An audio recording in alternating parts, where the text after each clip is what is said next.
Official start here. All right.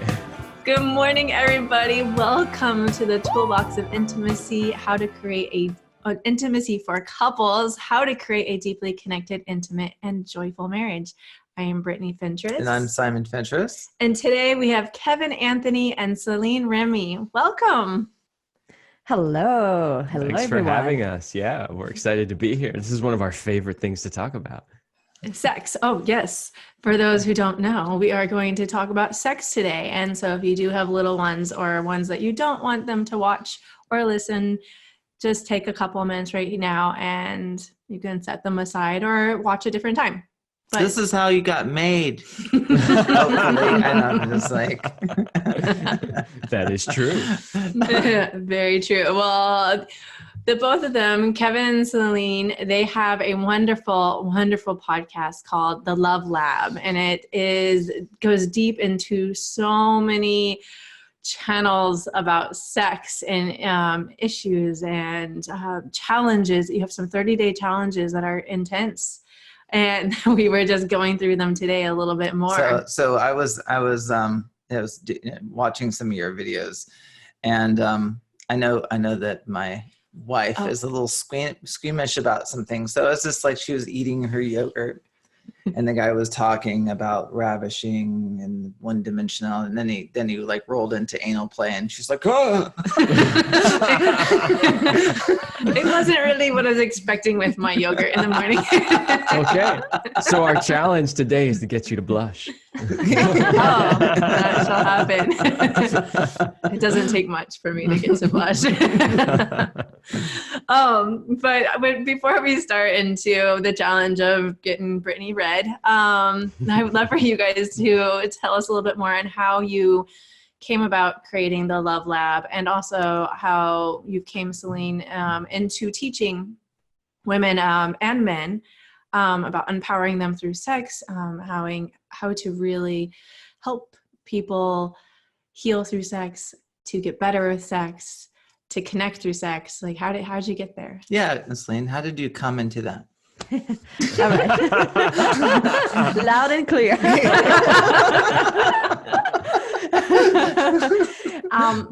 Was very lucky to have grown up in Europe. So I'm from Switzerland originally, and I think that it laid out a very solid foundation for me to have access to sex education programs, just feel comfortable about my body. I think there is way less shame than there is here in the US. So that's kind of to set the grounds. And when I turned 16, my mom got sick and had cancer. And she healed herself. And about 3 years after that, she was healed, she was looking for a way to reconnect with her body. She had her ovaries removed, and she found this workshop that was about moving your sexual energy, and it was called like Inner Alchemy for Women. And she was like, let's do this. So we went there together. So I'm like 19 years old. I'm going there with my mom. We take the weekend off. We rented like an Airbnb, even though it wasn't called that many years ago. Anyway, and I step into the workshop, and I'm learning all these different practices to massage my breasts and do ovarian massages and breathe and circulate energy and heal these different things. And I'm watching all the women around us having these massive breakthroughs. And for me, it just feels like home. And I'm like, this is it. I walk to the teacher, and I'm like, this is what I'm going to do with my life. And she's like, oh, are you sure? I mean, I'm 19. I'm studying to be an esthetician. I'm working at high-end spas. And I'm like, yeah, I know this is what I'm going to do. And I'm like, who did you learn with? I'm going to go learn with the master. And she's like, I learned with Mantak Chia. And so he's teaching like Taoism, and that's where you would have to go. And I was like, okay. So it took me a few years to save the money that I needed. And I went to Thailand, and I spent 6 weeks at Tao Garden and learned all the different modalities. And then one thing leading to another, I continued to further my education from Thai massage and Tantra and Taoism, traveling to India, where I received my very first like full body massage, including the genitals. And I was just like, what was that? I need to learn that. And so I think it was a lot of curiosity, a lot of meeting the right people at the right time, and an openness and receptivity to this. And it felt so easy and natural. And once I moved to the US, I found that there was a a modality called sexological body working. And this literally combined all the skills that I had, because it combined all the part of the sexuality, but also the touch. So being trained and licensed as an esthetician and doing massages, I was just like, wow, this is like everything and some more. I need to learn that. And so I went through the training, became certified as a sexological body worker. And then, you know, I've had my own practice now for like 8 years. So I have worked with thousands of people now. So I feel like I've got a lot of practice and seeing, you know, like how people deal with their bodies. And so this is the really short version of that adventure. But along the way, then I did meet Kevin, and I was already doing the work. But when we met and we had sex, I was like, oh my God, this is the best sex I've ever had. This guy is amazing. Like, I need to keep him. And and once we decided we were solid, serious, I was like, yeah, we're going to do more than just do each other. And so we decided to partner. We're gonna do more. That's not our professional. Like, there's no money coming in from doing each other. We might have to branch out here. We might have to open this up. Exactly. So I was like, how can I bring you into my business? And so I had already created online courses for men, but I felt like we needed the 2.0 version. And since Kevin was such a master, that's where we started. So we did all my courses, created Power and Mastery, which is like 3 different online courses for men. And then from one thing to another, then we created the podcast, and now we are doing coaching together. It's just like our chemistry and our knowledge together just works so well. And we just love to let everyone else enjoy it. I also love, if anybody goes to CelineRemy.com, you have a little blurb about Kevin, that Kevin, didn't think you'd ever get married or something like, I'm never going to get married. But that's obviously not what happened. Yeah, I think I wrote it as my proudest accomplishment was to make the man who said he would never get married eagerly and joyfully marry me. Success.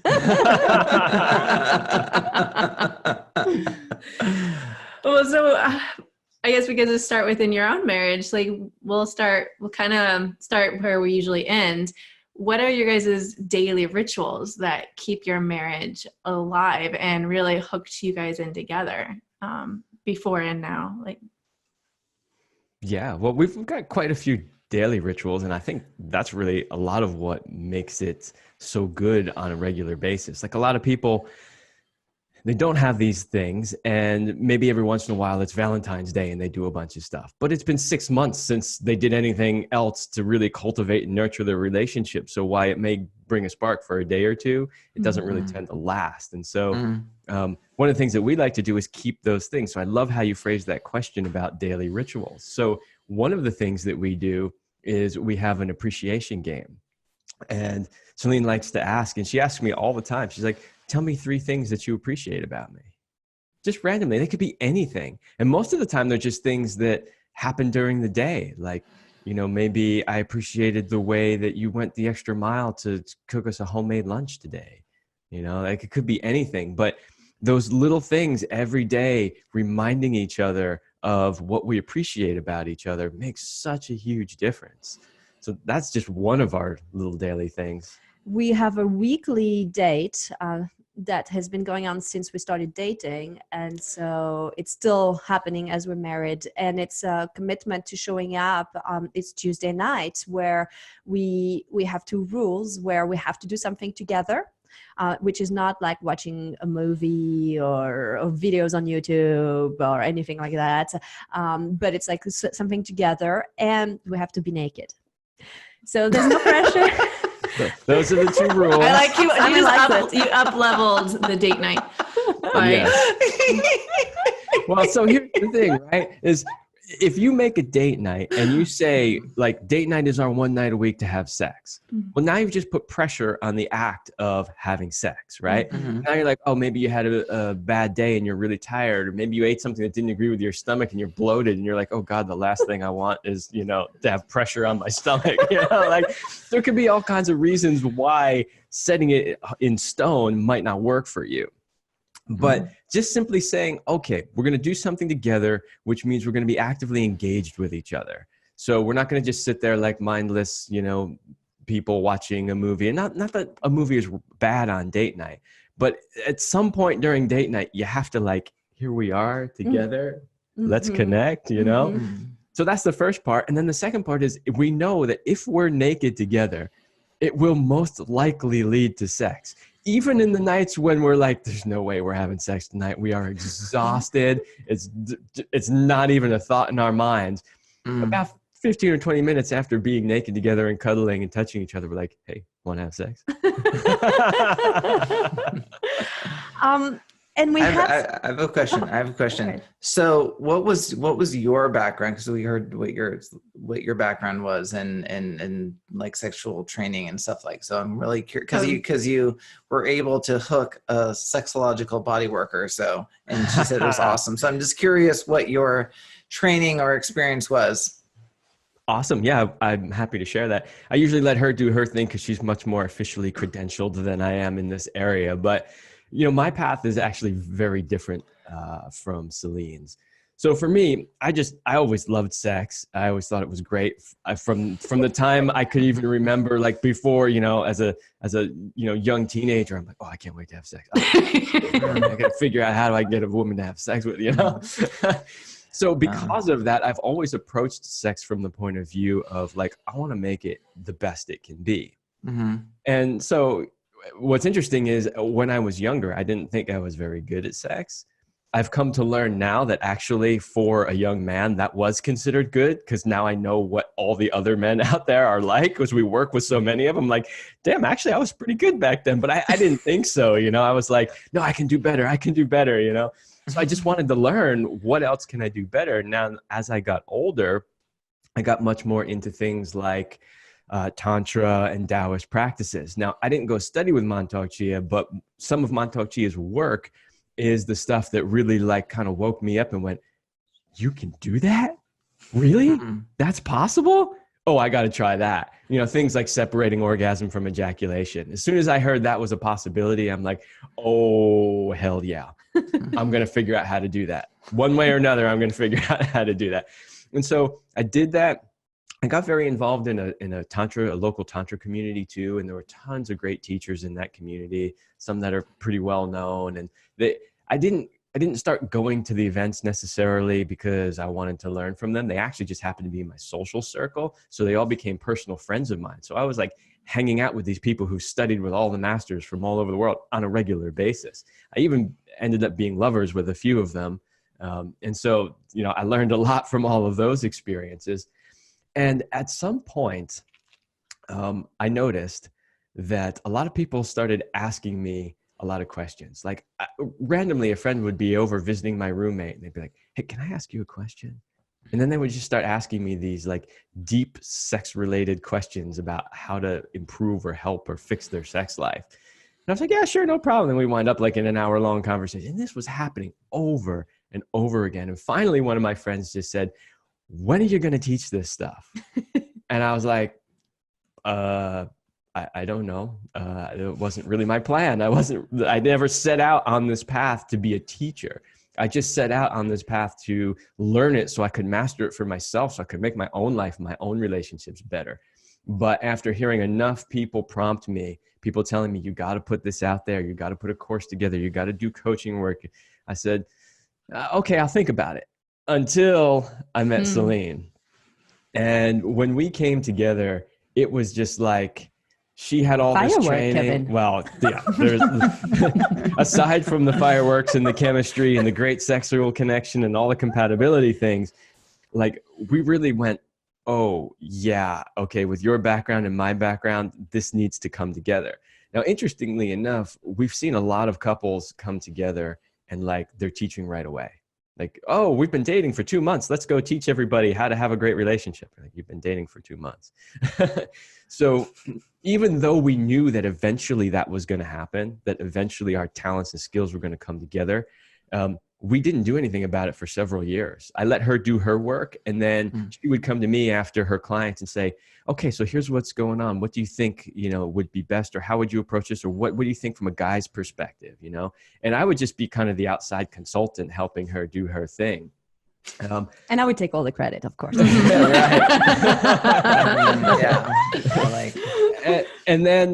So you also asked a question earlier about how did the Love Lab podcast come along? So this ties in. So this sort of being the outside consultant is, we would like make love. And then she would say to me, how did you do that?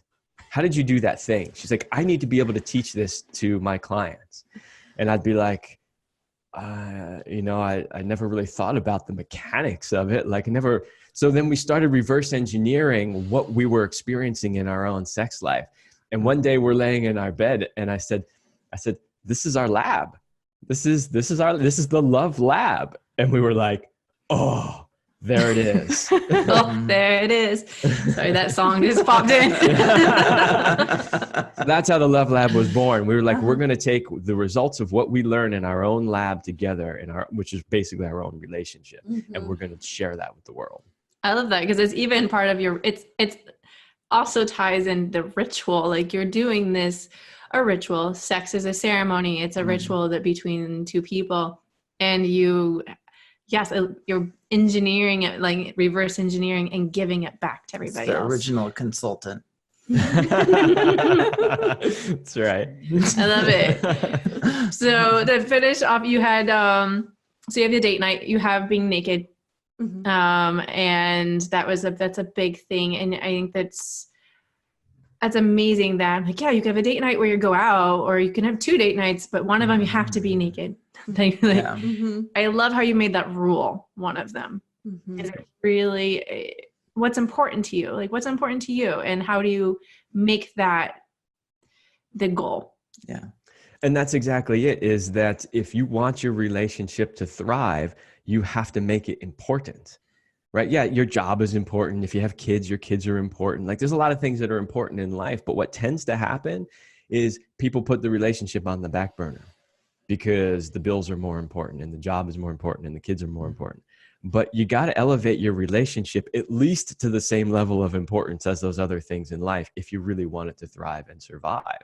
And so for us, making sure, I said that too when we said, let's have a date night. I said, well, isn't technically every night a date night? Because it is. We actually spend most nights together doing what most people would consider date night stuff. But there's one night a week that we make sure that everything else is set aside, and we only focus on the connection between the two of us. Yeah. And, running a business together, it's so easy to talk about the next podcast or this. And it does come up, because some of my best inspiration is during our lovemaking, it just happens. But we really make it an effort to not delve into that. And usually I just have a notebook, and I'm like, okay, we'll talk about it tomorrow. That's what we did the other night. We're like, okay, write this down for discussion at another point. So we still have also, so we have the appreciation game, and Kevin was like 3 things you love about me. And I'm going to say, for all the women listening here, when I feel insecure, I ask for 5. I think last night I asked for 17.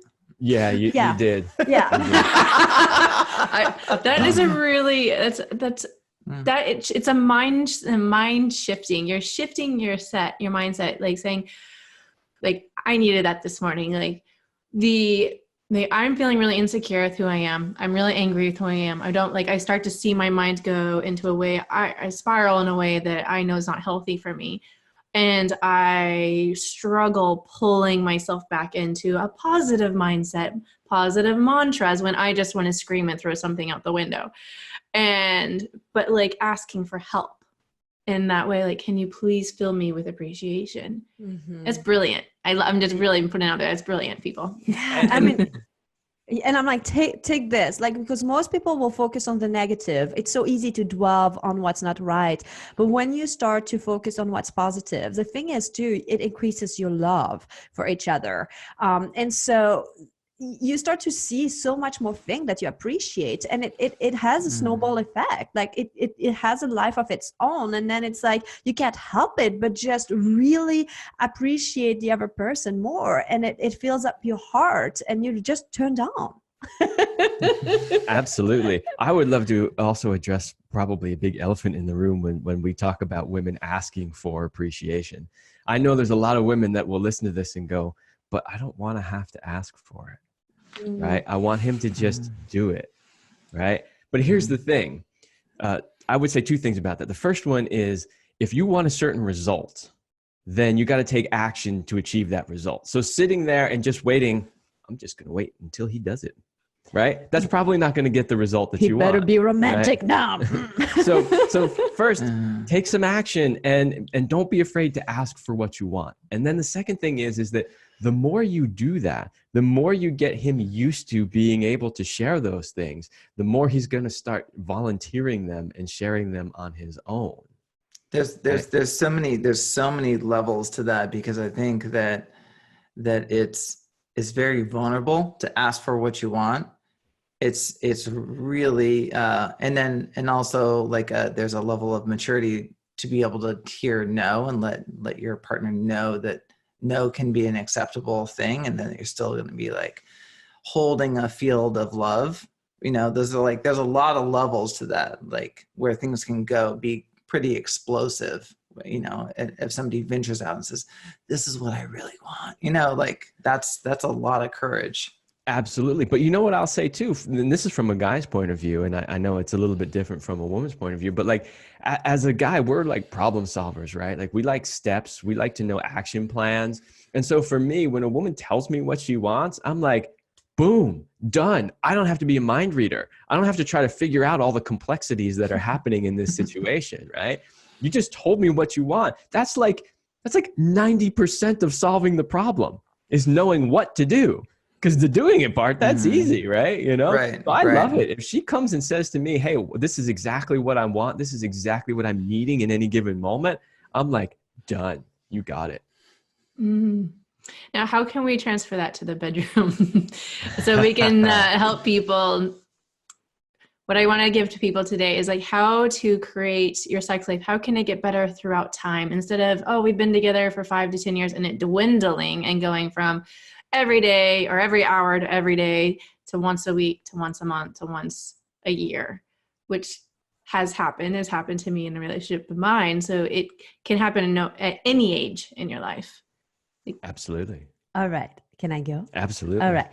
So the first step is to let go of all these stupid myths that people believe in, that sex becomes stale as years goes on, that it's normal to not want to have sex or to lose it and stuff. And people expect it. They enter a relationship with the expectation that it will not last in the terms of like the desire to make love with each other. And so we create our realities through the things that we think in our head. So this is the first thing, to know that it's possible to still have really amazing sex that gets better over the years. So we are a great role model for that, and we're not the only one. So seek people that inspire you, that show that model this behavior, because you want to first change that in your head, knowing that it's possible. You want to see people who make it work.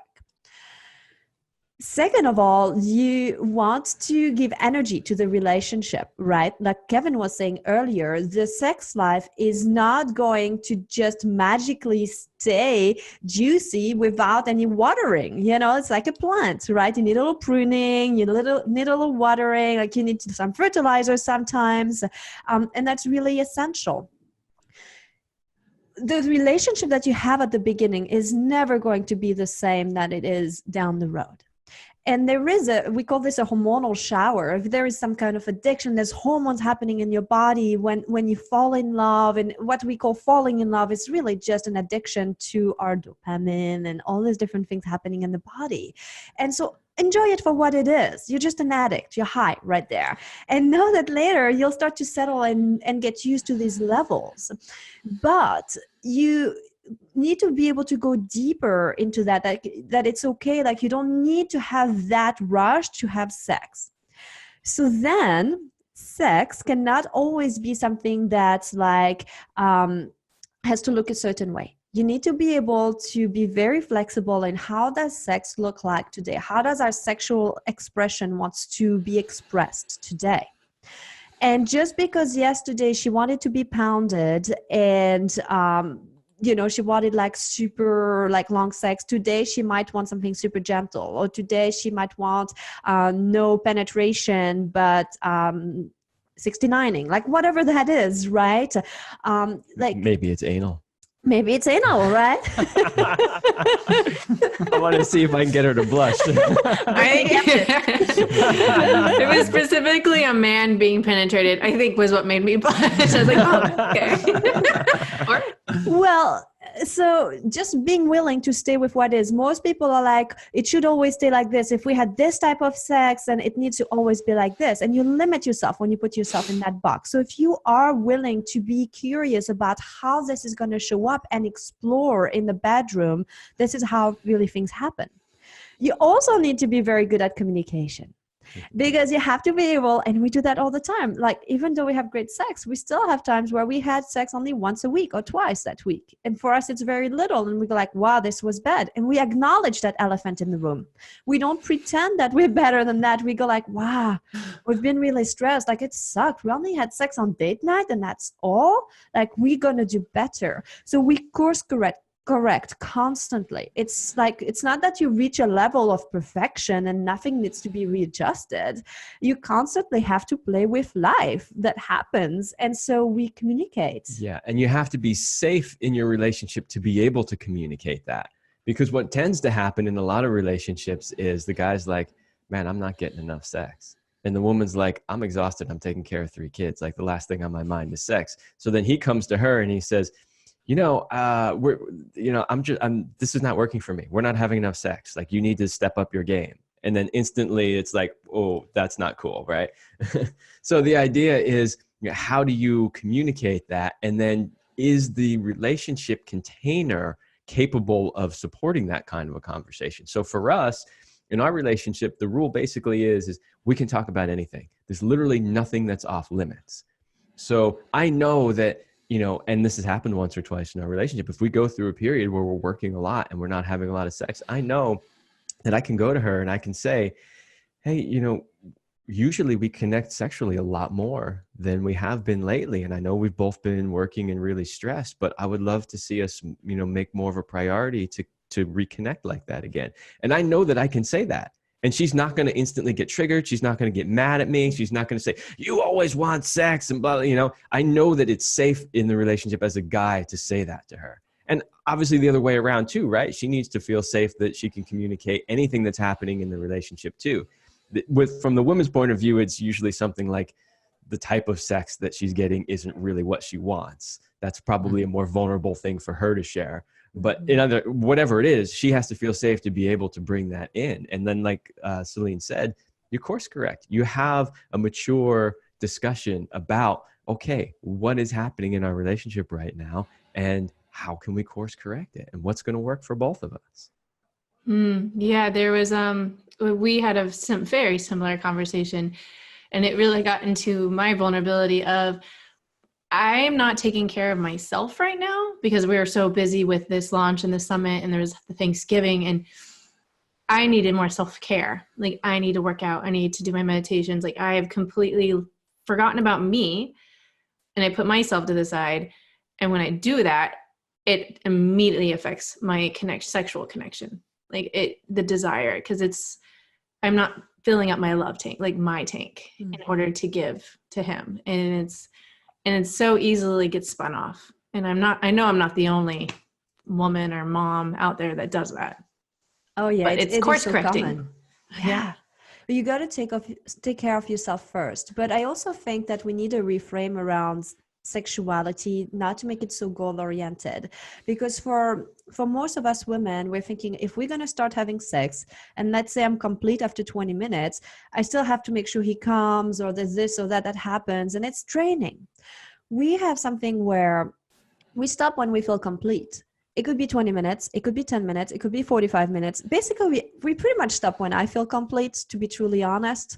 And whether or not he ejaculated is never the end or the point. Like, as a matter of fact, because Kevin knows how to separate, like he doesn't ejaculate very often. And so it's maybe something that happens 2 times a month, maybe 3 times a month. So for us, we like, and it's a concept, like he will pull out throbbing, hard, pulsing cock, and we're done. And there's no like, I need to end him, make him come, or do this or do that. We just snuggle, and that's the end. And I think that if you can start to see sexuality, that's the biggest reframe that you can do, where it's about the connection, where it's about what it brings to you rather than the end goal, then you might be more willing, even if you are tired, even if you are stressed out, even if you're a little depleted, because you could use sex to recharge yourself, knowing that we call this plugging in. So we did a little like 15 minutes plug in, and now I'm complete and I'm done. See you. That was awesome. I love you. I like that. That's a great code word for it. Plug in. I love that. I need to plug in and recharge. That's really great. Well, we're going to pretty much argue or get frustrated with each other if we don't plug in kind of on a regular basis anyway. So we're going to spend it arguing or being frustrated with each other, or we're going to plug in. So. Well, when I met Simon, I remember one of the first times we had sex, I think it was the next day. We like hooked up that night and the next day. And I had the mindset, like, I have to have him come or else he won't call me back. Like, or it's just like this idea that he has to do that and my job is done. Like, that's my job. And it's not about me getting fulfilled. Like, as most men at that time, they didn't really give a crap if I had an orgasm. Like, it's just about them. And so I remember him saying, I only do that like once or twice a month. Like, no. And I don't know, that hurt. I was like, what? But I immediately made that about me. But now I completely understand.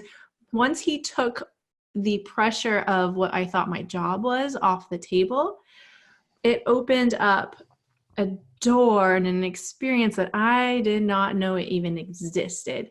Like, it could be all about me, and it's about him at the same time, because he is enjoying it being about me.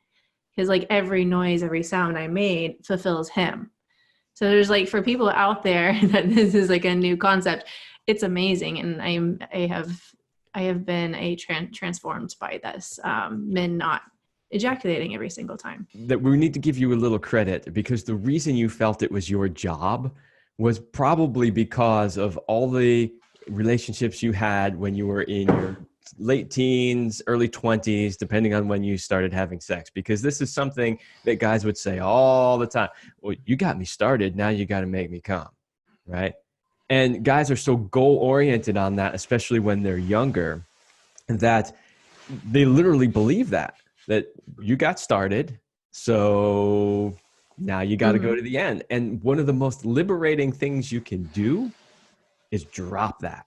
Like, completely forget about it. There is no destination in sex, right? You know, just like we say in life, it's not the destination, it's the journey.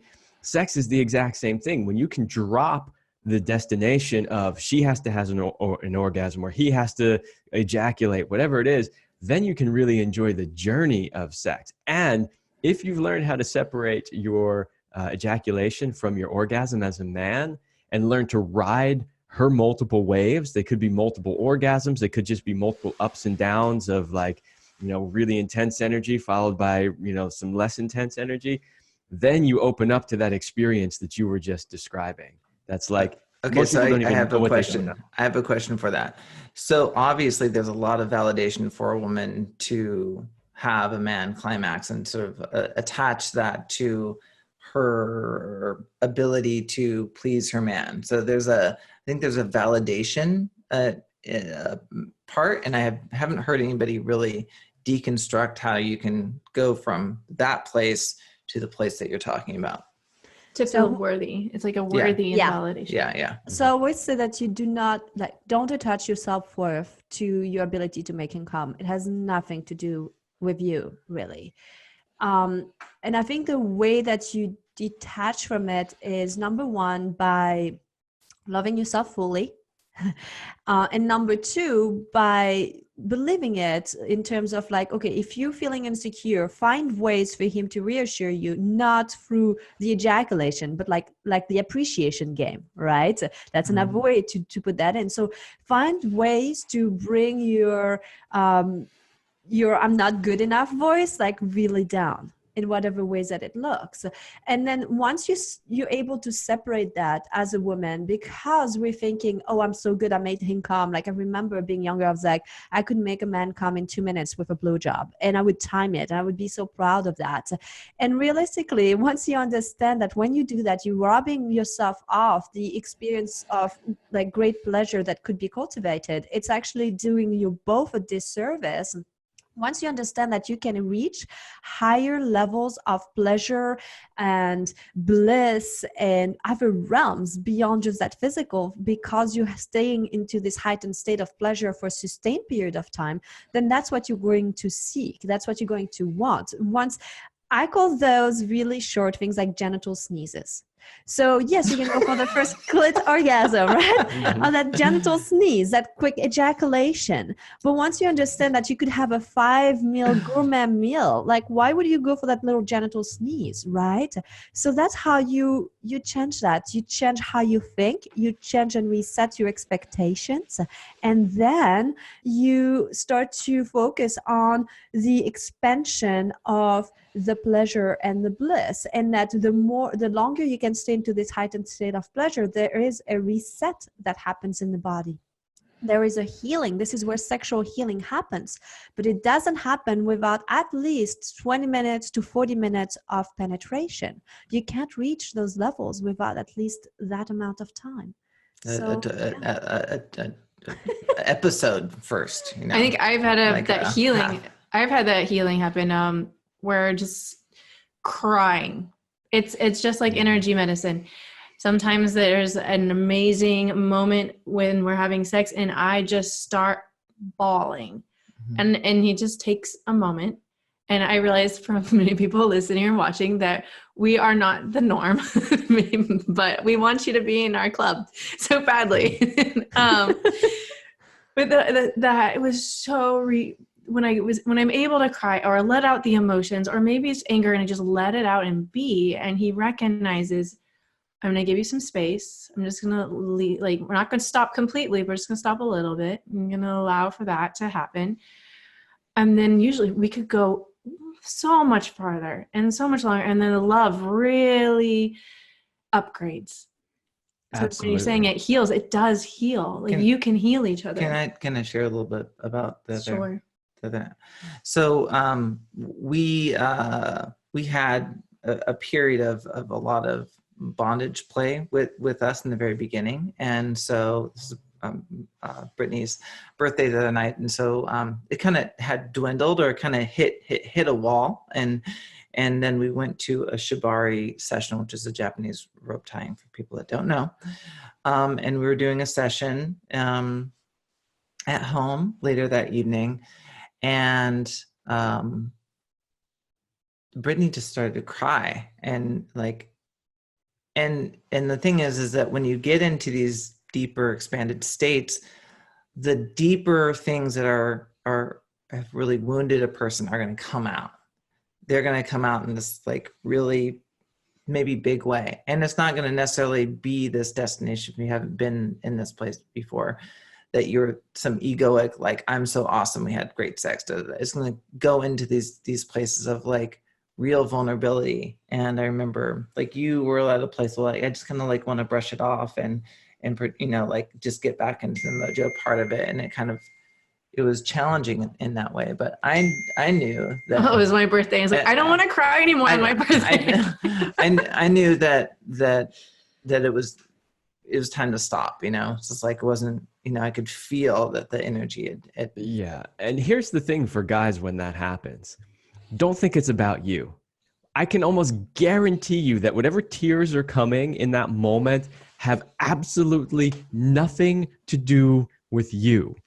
It is some other emotion that has been stirred up through the lovemaking. So don't attach to it. Don't go into problem solving, fix it mode. Oh my God, you're crying. Okay, what happened? What did I do wrong? How can I fix this? Worst thing that you can do. the best thing to do is to just be there and hold space for her and let those emotions move through.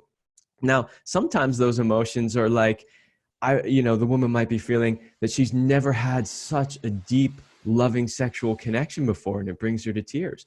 Other times, it might be literally releasing sexual trauma from being molested or raped at some point. Like, you don't really know, and it's not your job as the guy to try to figure it out in that moment and fix it. Just hold space for her and let it move through. Or that you get to this place of feeling deeply loved and connected, and it reminds you of times in your life when you were deeply betrayed or hurt, or something happened like that, just like you were saying. But like it triggers this other place where those needs were not being fulfilled.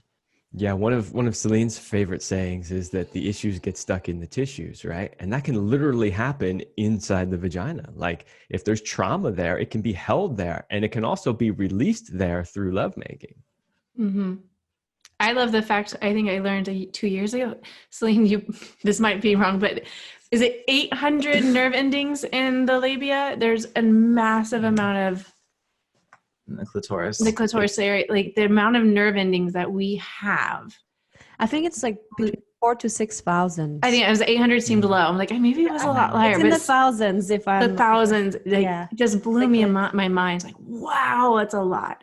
Mhm. Yeah, the other thing that most women, and I'm shocked that a lot of women don't know this, and you can talk way more about it because you're by far the expert on it, but the clitoris isn't just that little piece that you can see sticking out, right? It's a whole massive complex that goes around the sides. And it's so this idea that, you can't really feel that much, and it's just this tiny little thing is complete nonsense. There's a whole network there with thousands and thousands of nerve endings. Yeah, and it has legs, and the legs go inside the vagina, right? And so there's different theories that every type of orgasms are all somewhat related to clitoral orgasm, just because of the network of the tissues, the way they are. I don't know if that's true. Like, I'm just sharing what other people are saying. What I know for sure for myself, being having these this anatomy, like I've tried it, I played with it, and here's what happens. I see that there's different sensations, so there's different orgasms that do happen, but I also know that my clitoris for me is more of a fire stoker than it is something that I use to reach an end. So when I feel not as orgasmic, when I'm so tired and it's really hard to even get anywhere high on my sexual energy, I will stroke my clitoris when we make love. Not to make myself come from my clit, but because the clit has the legs that go inside and he's penetrating me, so his penis is inside. Basically, the legs are kind of on either side of his penis. It helps me to engorge the tissues that are within my vaginal canal. And it helps me to feel more during the penetration. And that's a quick way to get the energy, the engine going. Now, I don't have to go to a clit orgasm. Sometimes I do, sometimes I don't. But when you start to see that clit like as that fire stoker, as that like, yeah, it gets that going, it changes, and you can use it to put yourself into states, into moods, even when you're not in the mood. That's a really big distinction that I think the number of people, maybe viewers and people, haven't made a distinction. It's like because in that you notice like, hey, I'm not really feeling it that much. And then there's another level, you're saying, I'm aware of my body, so I'm going to transition it into, playing with myself. And I think there's a cultural misconception that like the guy is supposed to do it for the lady, right? Oh, yeah. No, I think that nobody touches my clit as good as I do. No offense, Kevin. What? And I'm not the master of your clit? How come you're just telling me this now? That's a great shirt. You should have some merch on that. Right? And I think the fact that I don't expect him to do everything for me, like sometimes I will, sometimes I won't, but it's like, yeah, taking matter into my own hands and knowing my body. And I think that's essential. I like to say that when I work with my clients, I teach them the user's manual to their body. Most people have never taken the time to know how the parts work, how they operate. And people always want to know how to have great sex. And I'm like, if you don't know how to have great sex by yourself with yourself, how can you have that with somebody else? Because that's also how you can then ask for what you want and what you need. And we only have two hands, and depending on the position, the angle is perfect. I don't want him to move, so I'll stroke my clit, or I'll spread my butt cheek, or I'll grab my breast, or whatever is needed in that moment. So it's important to know, and just because I'm touching myself doesn't mean he's not satisfying me. It's actually nice to have multiple hands, you know? I was just sorry, I got lost. I can't. Somebody was fantasizing. So for tips, since we don't have a lot more time left with you two, I wish we did. What else? Like, what are your tips that you give for the manual, knowing your body, knowing how to please yourself if people are having a hard time in the bedroom, maybe feeling a little bit more disconnected, or actually, let's go back. What are like the two main problems, and how do you help with that with your clients? Ooh, two main problems. We have to limit it to two. I know. Arn, I would, we could go over time. So I kind of had a little bit of a, anyways, we'll see if this is helpful for this. Okay. Because I was thinking about this earlier. So, and I think people are just at different levels, and that's fine. So you have kind of like a entry level of like somebody that's really hasn't done a lot of work with sexuality, like an entry level, like with their kind of issues, what you find is helpful for them. And then maybe as people are intermediate or advanced, like what are the issues that you find are most common from in these different levels, like entry, intermediate. You just up-leveled my advanced. question very well. Thank you. Sure. Well, I'll start with one that I think works for everybody, and it's something that Selena and I call a constant state of arousal, because the problem is being in the mood, right? So a lot of people are like, stressed out, they have busy days, whatever it is. It's like, how do they get in the mood? So we have something that we teach that we call the constant state of arousal. And what that means is, what most people do is this: they're completely and totally not aroused like 4 or 5 days out of the week. They're too busy. And now it's date night, and it's like, we have to instantly go from 0 to 100 miles an hour. Like, oh, now we're supposed to be ready to go. But that's a hard thing to do. That's hard for anybody to do. So what we teach is, don't try to go from 0 to 100 all of a sudden at one night. Maintain your, what we call the constant state of arousal throughout the week. So how do we do that? Well, we do that by little things like, and this depends on, what your particular partner likes, but I know Celine likes when I touch her. So throughout the week, just randomly, but she might be in the kitchen and I'll just walk up and give her a big hug. Maybe I'll grab her butt a little bit, or, little things to just like keep that touchy connection and feeling going, because I know she likes that. And there's tons of other little things that you can do. Find out what it is that your partner likes. Maybe it's words of appreciation, and dropping those little appreciations throughout the week long. When date night comes around, you don't have to go from 0 to 100. Maybe you're going from 60 to 100, and that's a much easier shift to make. So foreplay happens as soon as you're done with lovemaking. That's when you start foreplay. It's the space in between each time you make love. It's not the space as soon as you close the door and you're getting ready to get into lovemaking. So if you totally change that and see that every time is an opportunity to cultivate arousal, do this foreplay, it will show up very differently. Cock worshipping is huge. Every man that I have met does not get touched enough. And just grabbing his cock, it's the way to his heart. It doesn't have to go anywhere else, but just reminding him that he's sexual and that you accept him fully, and there's no more boner shaming. That's just like, yes, this will be huge in healing that trauma, because a lot of men have, there's a lot of emotions around their penises, and they don't want to hurt us, they don't want to be inappropriate, but at the same time they get boners, they can't always like decide, and they get turned on, and they've had so many situations, and it's oftentimes an area that's a little bit sore. And if you can start to remove that shame and celebrating the bodies for what they are, this will go a long way into healing and keeping you in the mood, really.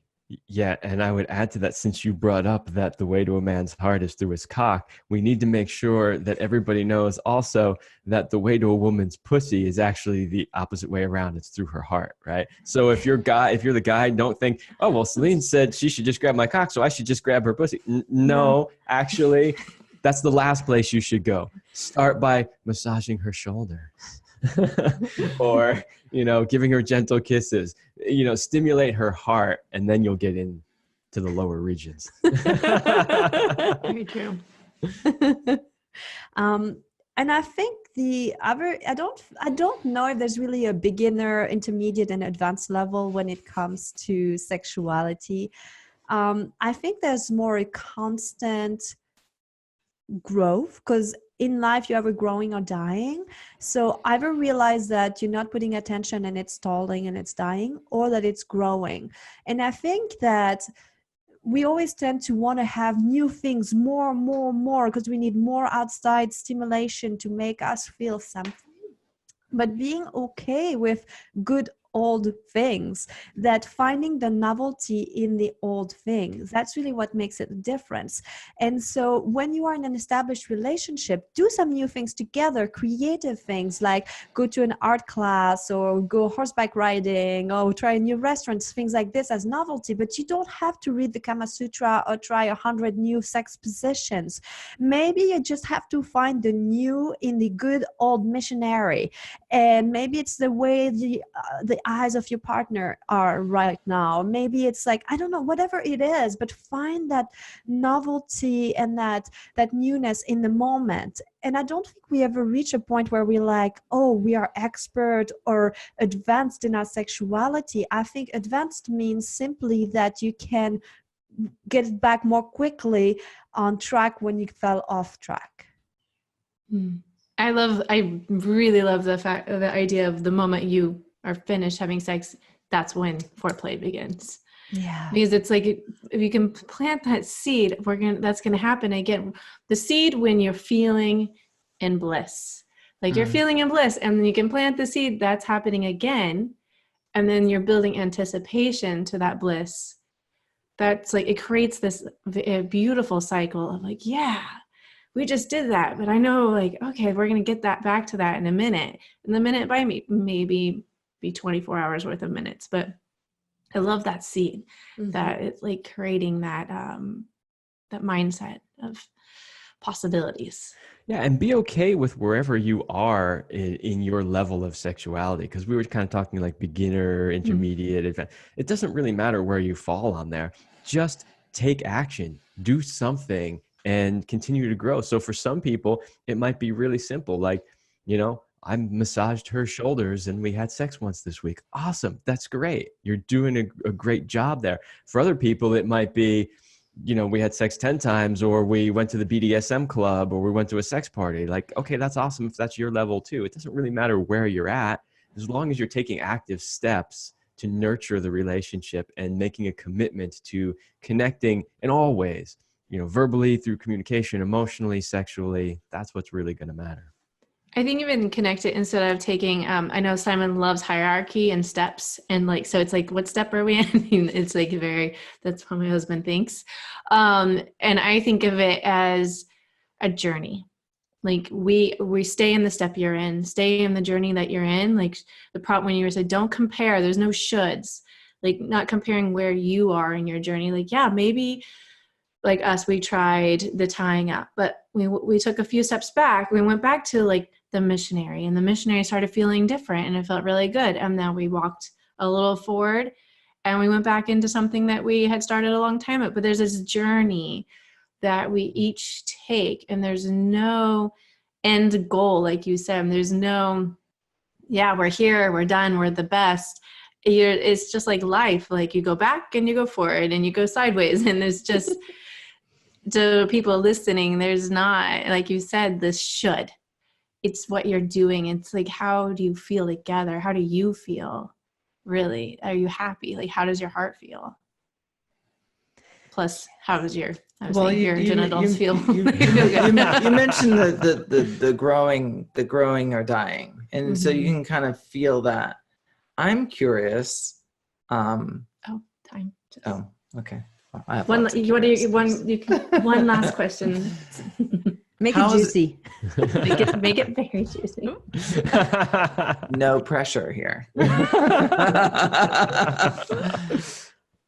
How's it changed over time? How's it now? I'm guessing first of all, how old are each of you? And how has it changed over time of the periods of your life, over this period of your life being together? Like, what's that arc, where this arc is so far, and where do you see it kind of going? Simon, you never ask a woman her age. I'm 60. I know. That's what I said. I'm like looking at it. I'm like, oh dear. I've already said how old I am on the air. We're just going to have to delete this immediately. Like, 16. Not even like, oh, wait, hold it, cancel. She's an esthetician. She has she's like, I'm an esthetician, but I'm 60. Gave too many clues in the interview for how I'm going to be 37 in 2 months, so I can say that I'm close to that. Kevin's 45. So we do have a 9 years difference, which is really nice. It's a sweet spot for us. I actually think sex is better. I look forward to every year that I age because even though I've always felt sexually liberated, it's definitely different. I know my body better. And I'm way less afraid to ask for what I want and to go for it. And if I want to take matter in my own hands, I'll do it. Well, before I would just have passed on the occasion and not do it and feel a little like, oh, darn, So I see that. I also see different things that happen with the body, like hormones change and we have new challenges to brainstorm and deal with. And so I see these as all opportunities to be like, how can we still make things work? And so even with clients that I work with that have noticed difference in how juicy they feel, their vagina maybe not as wet anymore, things like that. And it's like, these are just things that you have to deal with, but we learn to do this together. Or man that's like, oh, I don't feel my erections are as strong. We are not facing that personally at this time, but we're doing things to keep ourselves young and energized. And I think actually we're using sex too, to being able to feel that vibrancy and radiance. Totally. I knew you could say there. Oh, I was like, there's this. I thought when you said about the penis, and earlier you said the shaming and like a women's shame, and there's this moment Boner where shaming. like women shaming, penis shaming. Uh-huh. But Boner when boner shaming, penis, it's penis boner. But that when man doesn't have a hard erection during sex and not like calling it out, like what's wrong with you, is really like, that's important not to do that. Man, this is a whole episode. Yeah. Absolutely. But ultimately, the worst thing you can do is to just say like, hey, what's wrong with you? Or say, oh, that's fine, I didn't need it. Like some women don't want to address it and then complain to your girlfriends later. That's like the worst thing that you can do. I think ultimately is to say, wow, it really sucks. I really wanted to be fucked right now, but I love you and it doesn't affect how much I love you, but let's think about how we could make this better. And, I mean, as Celine mentioned before, yes, I am 45. So, that's starting to get into the realm of, where a lot of men have problems with erections. And I can honestly say, I have just as many erections now as I did when I was like 15, like all day long, no problems. And so, in fact, I just had a conversation with somebody 2 days ago. And he was confiding in me and he said, well, I'm 46 now and I'm finding that it's harder to maintain my erections. He didn't actually know how old I was. I was like, yeah, well, I'm 45 and that's not an issue. And so the point I want to make there is is that just because you're aging doesn't mean you have to suffer dysfunction in your sexuality. Most likely there are other things affecting it, whether it's stress levels, hormone levels, diet, exercise levels, all these other things. If you're not functioning physically the way you should, you can most likely fix that. And you can fix that in a way that's not just a quick fix, not just a, well, we'll just give you a pill for that or whatever. Like you can fix it permanently, like address the root cause. And then I would also say that, so for me, as I age, sex keeps getting better and better and better because I'm learning more and more and more all the time about the nuances of the journey and really enjoying every one of those nuances. And the connection gets deeper. The emotional connection during the lovemaking gets deeper and deeper. And it just literally, we sometimes get transported to other realms during our lovemaking. And, you know, what has changed in our relationship since the beginning until now? The only thing really is I think we wanted to have sex pretty much 24 hours a day, 7 days a week in the beginning. And we were just nonstop having sex. Whereas now we maybe don't have quite as much sex, but the depth and the quality of that connection when we have sex is much deeper. And the sex is still great, by the way. I don't mean to say, well, now we just have an emotional connection, but the physical is not that great. The physical is still off the charts. It's just we're not stuck in the wanna fuck, need to fuck now. The new relationship energy, hormone, chemical It's an EDM cocktail. song now. That's wanna fucking cocktail. Exactly. We're gonna sample it later. So, you know, I would say it just keeps getting better. It gets better as I age. It gets better the longer that we're together. So we have the same age difference-ish. No, 37, 46. Yeah. Well, Yeah, I'll be 46 this year. And She's I'll turning. be 37 in February. So. Yeah. Yeah, so we're just like very, very similar. So we have a very similar And age. it does get better with, I think 35 was 30, whatever year we met, but 35, once I hit that point, like 35, 36, the sex is it completely, I don't know if it was a hormone or what was happening with my body, but like I hit this beautiful place. I was like, wow. But I would say the deeper and the more connected and the more communication we have learned, the better it got. Because we could really get in and we can discuss what made us feel, and also the safer we felt. So like we're talking, this entire summit is about connection, communication, safety, creating a safe space to talk. But like when you do that and you create that, your sex automatically gets better. Like you don't even have to try if you just learn how to communicate and keep an open, safe space for each other. Sex immediately changes. It's all connected. It is. It's so all much, connected. There's I think, and you probably know more about it, but I remember reading an article specifically that said, like, if a man's not having sex very often, like actually it shrinks. It's kind of like a really use it or lose it type of thing. And the penis shrinks? Yeah, or your sex drive shrinks? No, the penis actually shrinks as well. Well, I can go back, but Okay. It's not gone forever. Yes, use it or lose it, ladies.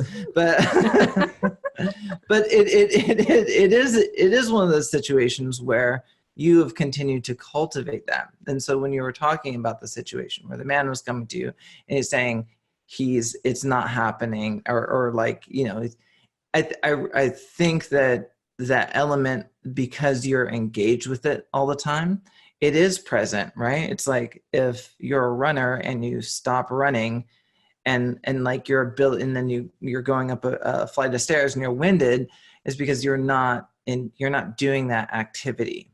And I've noticed this kind of used to be one of the things when like tantra classes and tantra teachers, it was hard to guess people's ages if they were doing tantra or if they were really in their breath. And I think that really ages you, you know, it like there's so many benefits for men, especially our age now, where their testosterone is lowering on average 1%, but you're keeping all that cocktail of hormones that makes us alive inside of lovemaking and having that communion. Absolutely. I think it's better than buying expensive face creams. Just have sex. Just have sex. Plug in and get a facial. Well, Absolutely. It's great for the skin. yeah. It's a good face mask. Is it? I was gonna say that you could go farther with that. The face mask. I was teasing it out there. I was gonna think of something even a little different, but I wanted. I'll say it off air. Thank you everybody for watching. And as Simon did mention, breathwork. We do have a couple. They're called the Healing Couple, and they're gonna teach you all about breathwork next week. So stay tuned. Oh. And before I almost forgot, you guys have a gift, a free gift for the viewers. Yes, absolutely. So we've created a library that we've called the Sex Vault. It's available on my site at CelineRemy.com/get started, or just go to the homepage and you can find it there. And it'll be right down below this video too. Awesome.